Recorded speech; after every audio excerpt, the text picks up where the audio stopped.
مجھے اپنے دل میں یاد کرتا ہے، میں بھی اسے اپنے دل میں یاد کرتا ہوں۔ جب میرا بندہ کسی محفل میں میرا ذکر کرتا ہے، میں اس سے کہیں بہتر محفل میں اس کا ذکر کرتا ہوں۔ اللہ کی محفل تو ملائے اعلیٰ کی ہے، ملائکہ مقربین کی ہے۔ بہرحال اللہ کو تم اپنے دل میں مستحضر رکھو، اللہ تعالیٰ تمہیں بھی یاد رکھے گا۔ دوبارہ فرمایا احفظ اللہ تجدہ امامک تجاہک، اللہ کو یاد رکھو تو اپنے سامنے موجود پاؤ گے، جب چاہو دعا کرو تو احفظ اللہ تجدہ امامک یا تجاہک، اپنے سامنے موجود پاؤ گے۔ اذا سألت فاسأل اللہ، اب آ گیا وہ مرکزی مضمون۔ دیکھو جب مانگو اللہ سے مانگو، غیر اللہ کے سامنے ہاتھ دراز کرو ہی مت۔ ایک حدیث میں آتا یعنی حرام نہیں ہے، دنیاوی قواعد اصول قوانین کے تحت کسی سے مدد چاہنا، کوئی سوال کرنا حرام نہیں ہے۔ آپ سوال کریں، مدد لیں، اسی پر دنیا قائم ہے، ایک دوسرے کے ساتھ تعاون کے ساتھ۔ لیکن اونچا مقام کیا ہے؟ کسی سے سوال مت کرو سوائے اللہ، یہاں تک کہ جوتے باندھنے کا تسمہ تمہیں درکار ہے تو بھی کسی سے مت مانگو، اللہ سے مانگو۔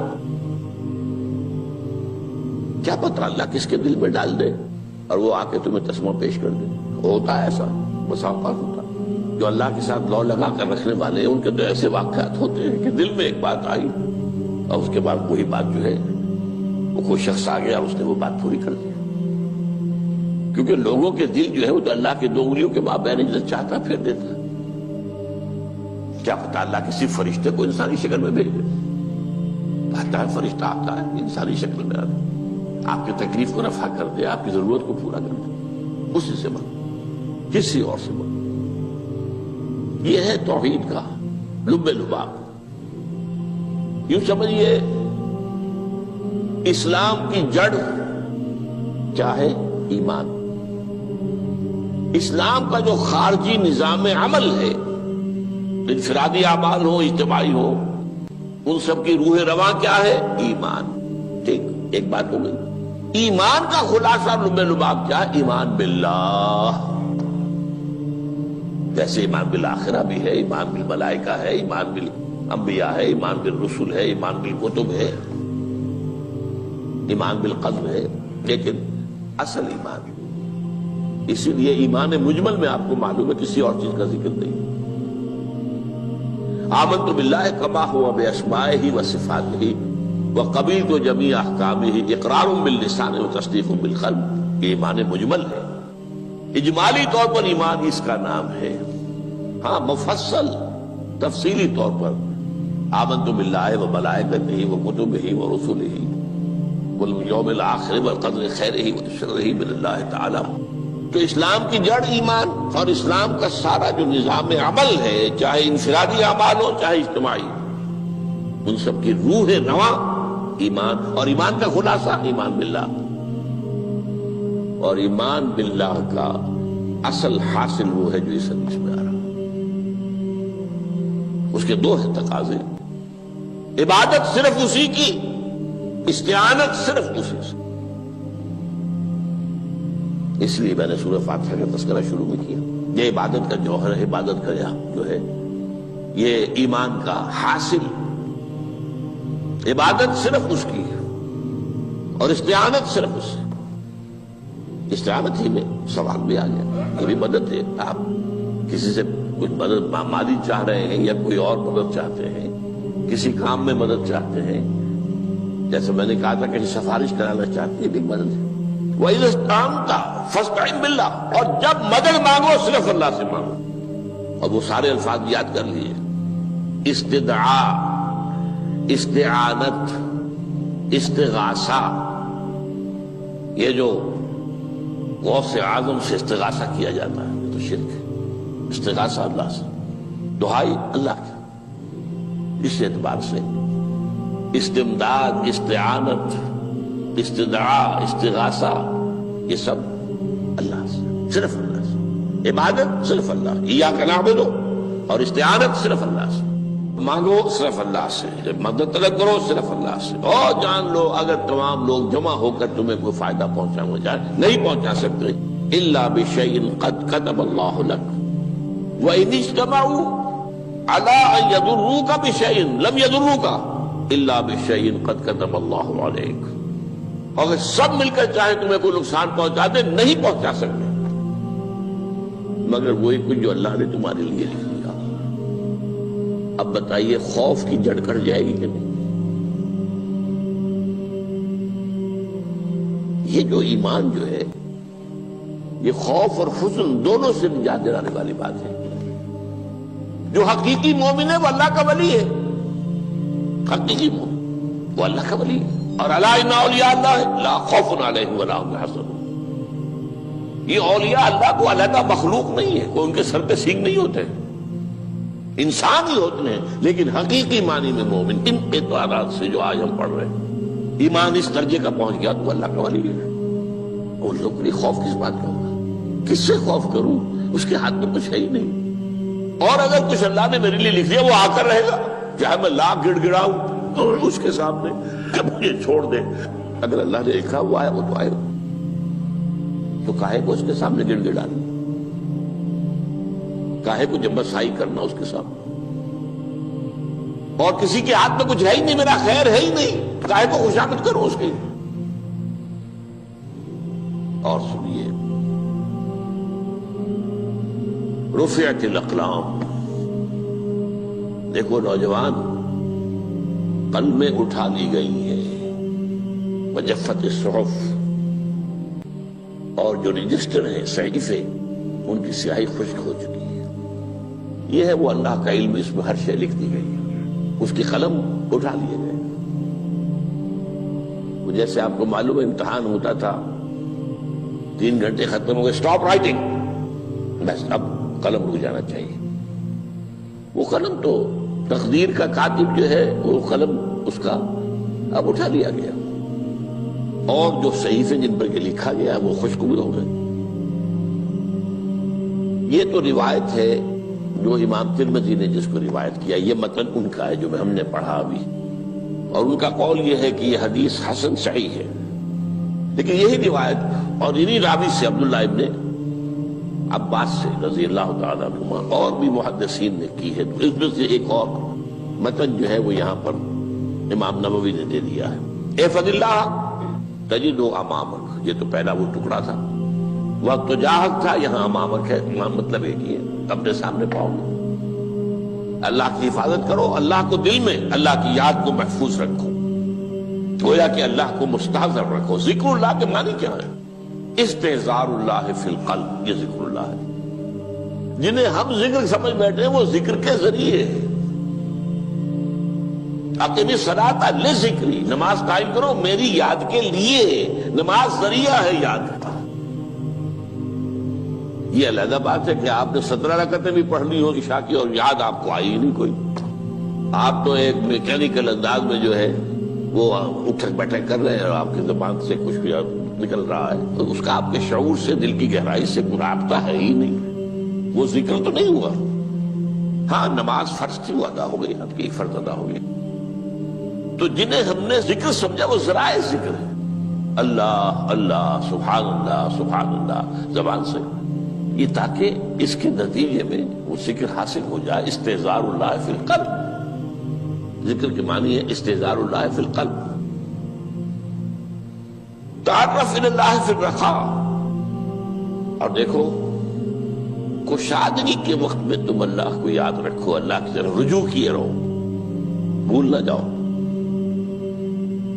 وہ نہ ہو جو کبھی کہا تھا، بہادر شاہ ظفر کے اشعار میں سے بہت زور کا شعر ہے، ظفر آدمی اس کو نہ جانیے چاہے کتنا ہی ہو فام و زکا، جسے عیش میں یاد خدا نہ رہی، جسے تیش میں خوف خدا نہ رہا۔ وہ ہے کشادگی کی حالت میں، جبکہ تمہارے لیے کشادگی ہے، اللہ کی طرف رجوع کیے رکھو۔ یعرف کا فی الشدہ، تو اللہ اپنی توجہ تم پر رکھے گا شدت کے وقت میں، جب تمہیں کوئی تکلیف ہے اس تکلیف کو تم پر آسان کر دے گا۔ تکلیف تو آنی ہے، جو لکھی ہوئی ہے وہ تو آئے گی، لیکن یہ کہ اللہ تعالیٰ اس کی شدت کو، ایک ہی چیز ہے جس کو ایک انسان بہت شدت کے ساتھ محسوس کر رہا ہے، دوسرا آدمی اتنا نہیں محسوس کر رہا ہے، احساس کا معاملہ ہوگا نا۔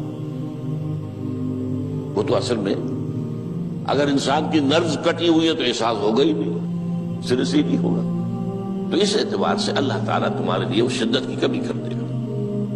وَاعْلَمْ أَنَّمَا أَخْطَأَكَ لَمْ يَكُنْ لِيُصِيبَكَ، اور جان لو جو چیز تم سے چھوٹ گئی ہے، رہ گئی ہے، وہ ہرگز تمہیں ملنے والی نہیں تھی۔ اب آپ نے کسی ملازمت کے لیے درخواست دی ہے، درخواستیں مانگی گئی ہیں، اپنی سی محنت کر لی، نہیں ملی ملازمت، اب آپ بیٹھے ہوئے افسوس میں، رنج میں، غم میں، فلاں نے یہ کر دیا، فلاں نے یہ کر دیا، وہ فلاں جو ہے بڑی تکڑی سفارش لے آیا تھا، فلاں نے رشوت دے دی۔ چھوڑو میاں اس کو، وہ تمہارے لیے نہیں تھی۔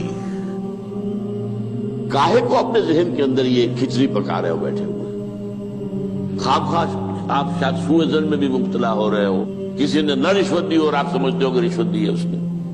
یہ ساری چیزیں جو ساری سیئات، ان کی جڑ کٹ جائے گی۔ وَاعْلَمْ أَنَّمَا أَخْطَأَكَ لَمْ يَكُنْ لِيُصِيبَكَ وَمَا أَصَابَكَ، جو چیز تم پر آ گئی، لَمْ يَكُنْ لِيُخْطِئَكَ، ہو ہی نہیں سکتا تھا کہ وہ تم پر نہ آ۔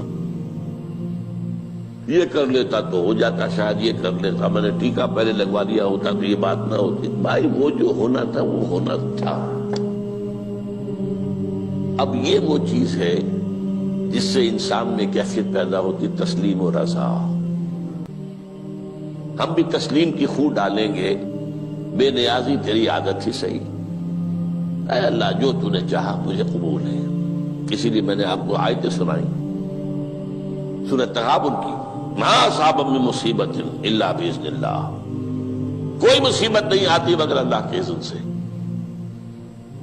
وَمَن یؤمن باللہ یہد قلبہ، جو اللہ پر ایمان رکھتا ہو اللہ اس کے دل کو ہدایت دے دیتا ہے۔ ہدایت کس بات کی؟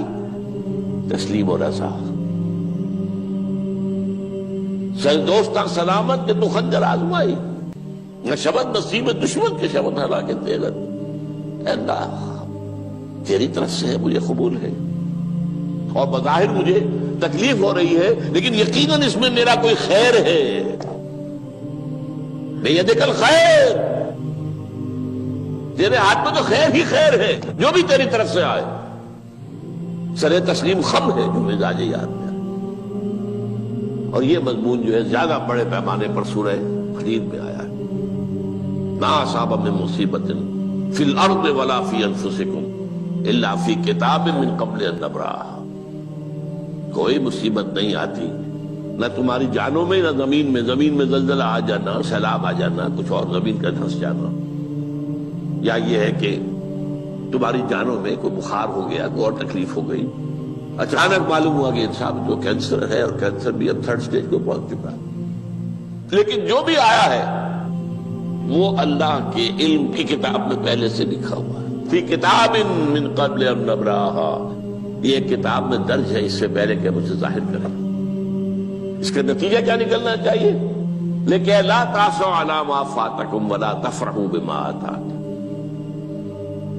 افسوس نہ کیا کرو جو تم سے جاتا رہے، چھوٹ جائے، کوئی عزیز فوت ہو گیا، کوئی موقع ہاتھ سے نکل گیا، ارے بھائی میں چوک گیا، بڑا موقع تھا، اب اس پر افسوس کر رہے ہیں۔ نہیں، جو چیز لیکن لا تأسوا علی ما فاتک ولا تفرحوا بما آتاک، جو اللہ تمہیں دے دے اس پر اتراؤ مت۔ وما اصابک لم یکن لیخطئک واعلم ان النصر مع الصبر، اور جان لو اللہ کی مدد صبر کے ساتھ آتی ہے، جو آئے اس کی طرف سے جھیلو، زبان پر کلمہ شکوہ اور شکایت نہ آئے، اللہ سے شکایت نہ آئے، تسلیم و رضا، جو تیری رضا ہے۔ تیری صحت ہمیں منظور ہے لیکن اس کو، مولانا محمد علی جوہر ایک مرتبہ جیل میں گئے، ایک بیٹی بیمار ہوئی، فوت ہو گئی، اس کے بعد دوسری مرتبہ پھر جیل میں گئے، دوسری بیٹی کو وہی بیماری ہوئی، جیل میں اطلاع ملی کہ بیٹی کو یہ بیماری ہو گئی ہے، تو خط لکھا ہے اشعار کی شکل میں، کا آخری شعر یہ ہے: تیری صحت ہمیں منظور ہے لیکن اس کو نہیں منظور تو پھر ہم کو بھی منظور۔ ہم تو چاہتے ہیں میں بیٹی کے تجھے شفا ہو جائے، اسے منظور نہیں تو پھر ہمیں بھی بتا۔ وَاعْلَمْ أَنَّ النَّصْرَ مَعَ الصَّبْرِ وَأَنَّ الْفَرَجَ مَعَ الْكَرْبِ۔ فرج، فراخی، کھل جانا کسی چیز کا، یہ ہے کرب کے ساتھ، تکلیف کے ساتھ، تکلیف ہوتی ہے ساتھ۔ اللہ نے قانون بنایا ہے دنیا کا۔ اب آپ اندازہ کیجئے بچے کی ولادت میں ماں کو کتنی تکلیف اٹھانی پڑتی ہے۔ آج کل تو فیشن ہو گیا ہے، سیدھے سیدھے جاؤ، آپریشن کراؤ، تکلیف سے بچ جاؤ، لیکن یہ ہے کہ یہ بھی آپ کے علم میں ہوگا، وہ ساری تکلیف جیسے ہی بچے کو لا کر ماں کے برابر لٹایا ہے، ساری تکلیف ختم، پھر جو راحت اس سے میسر آتی ہے۔ ان الفرج مع الکرب وان مع العسر یسرا، اسی لیے میں نے وہ آیتیں بھی پڑھی تھی، ان مع العسر یسرا، ان مع العسر یسرا۔ اس دنیا میں یہ اللہ نے نظام بنایا ہے، سختیاں جھیلنی ہی ہوں گی۔ لقد خلقنا الانسان فی کبد، ہم نے انسان کو پیدا کیا مشقت کے اندر، مشقت تو کرنی پڑے گی۔ کسی کی جسمانی مشقت زیادہ، کسی کی ذہنی مشقت زیادہ، مشقت سے چارہ کسی کو نہیں۔ تو یہ ہے ان مع العسر یسرا، ان مع العسر یسرا۔ بارک اللہ لی ولکم فی القرآن العظیم ونفعنی وإیاکم بالآیات